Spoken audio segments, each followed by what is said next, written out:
So mga tol, magandang balita po para sa mga fans ng bata ng MP Promotion na si Isaac Pitbull Cruz, sapagkat magandang comeback fight po ang pinakita ni Pitbull sa kakatapos lang po ng laban niya sa T-Mobile Arena Las Vegas. Tinalo po kasi ni Pitbull mga tol itong si Angel Piero via unanimous decision. Sa unang round pa lang mga tol, pinressure na agad ni Pitbull itong si Piero. Puro power punches nga po ang pinapakawalan ni Pitbull. Pagpasok ng round 3 mga tol, nakatama ng solid itong si Piero. Nayanig dun si Pitbull mga tol, pero hindi nagpadaig si Pitbull, nakipagsabayan kay Piero. Sa mga sumunod na round mga tol, sobrang tibay nitong si Piero.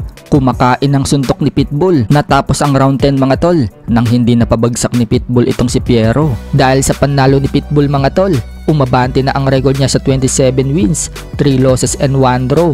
Samantala, panalo nga din po ang bata ni Mayweather na si Cormel Moton na napalaban din sa card na yan. Dinispatcha nga lang po ni Moton mga tol ang Cuban boxer na si Frank Saldivar via technical knockout sa round 3. Naglaban po sila sa lightweight division mga tol.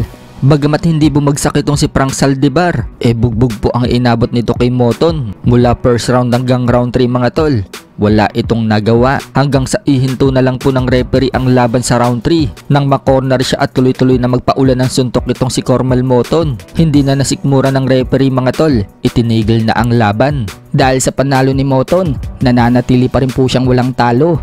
Umabante na ang record niya sa 7-0 with 6 knockouts. Habang yan na po ang pangalawang talo ni Frank Saldivar, bumagsak na po ang record sa 5 wins and 2 losses with 3 knockouts. Sa kabilang banda naman mga tol, matapos pong manalo ang kababayan natin ng unang dumayo ito sa bansang Japan na si interim OPBF Bantamweight Champion Kenneth Luber, kung saan first round lang mga tol, dinispatcha na niya ang Hapon na si Toyo Di Canarudo nito lang nakaraang December. So kasado na po ang laban ni Kenneth Luber mga tol sa March 24 at isang Japanese na naman ulit ang makakalaban niya na magaganap ulit sa bansang Japan. At ang makakalaban ni Luber mga tol, yung tinalo dati ni Froilan Saludar pero nakabawi kay Saludar sa rematch, yan po ay si Keta Kurihara. Nakataya po dyan ang titulo ni Luber mga tol, ang OPBF Interim Bantam. Medyo mabigat na laban nga po yan para kay Luber mga tol.